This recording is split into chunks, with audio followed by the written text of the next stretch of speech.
Thank you very much. In my book, Leadership Tough Love, I take a very contrarian view toward charisma. And I'd say that I can sum up my attitude toward charisma with this very elegant, sophisticated word from Brooklyn: forget about it. Why? A couple of reasons. One is we overuse the word charisma all the time. We tend to apply it after the fact to someone who's been a successful leader. In most cases, the leader hasn't been charismatic at all, because charisma is actually very rare, and it does some very strange things. Neurological research suggests that we as followers, when we're under the influence of a charismatic leader, suspend our skepticism. Our questioning of the leader evaporates, and we short circuit to yes. And that is not in anyone's best interest. And I want to relate a story that illustrates this. I was teaching at West Point in the early 1980s in the history department. And one day, one of the senior officers came by and said, "I'm going to take you to meet someone very interesting. I want you to listen to him." So I went. I went to the main library of the military academy at West Point, and I met Egon Weiss, the head librarian. And I sat down with Egon. Egon was an Austrian Jew who had grown up in Vienna.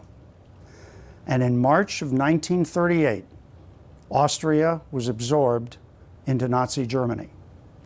And Adolf Hitler was coming triumphantly to adoring crowds to Vienna. Now, Egon's family was very wisely planning to get out of Vienna. Egon was a teenager, and he turned to his father and he said, "I want to go hear this man who's caused so much misery to my family." Egon's father wasn't too keen on the idea, but Egon persisted and said, "Look, I can blend into the crowd, not a problem." So Egon went and listened to Adolf Hitler. Now, at this point in the story, Egon stopped and he looked at me very intently. And it was a look that said, "Pay attention." And I did. Egon looked at me and he said, "And Adolf Hitler was the greatest orator I have ever heard." I've never forgotten that story from Egon. Egon realized the malice of Adolf Hitler, but he also recognized that Hitler had charisma. And that warning is as valuable today as it was in 1938. Today we're besieged by persuaders, marketing, politics. We get very enamored with narratives. But actually, rhetoric, which is the art of persuasion, is merely a tool. And it's a tool that can be used for good, and it's a tool that can be used for evil. And charisma is nothing except persuasion on steroids. But charisma is no guarantee of the character or the competence of the leader. And we can never forget that.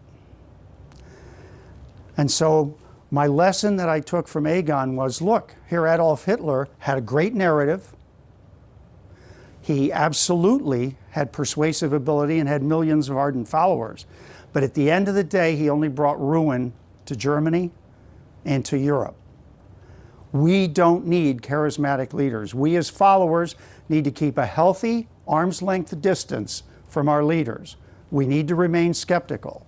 We cannot let ourselves be manipulated emotionally and flip that switch into on immediately.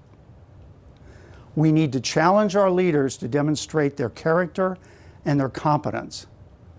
Charisma is very rare, it's very powerful, and we need to work to make sure that its impact is even more rare. Thank you very much.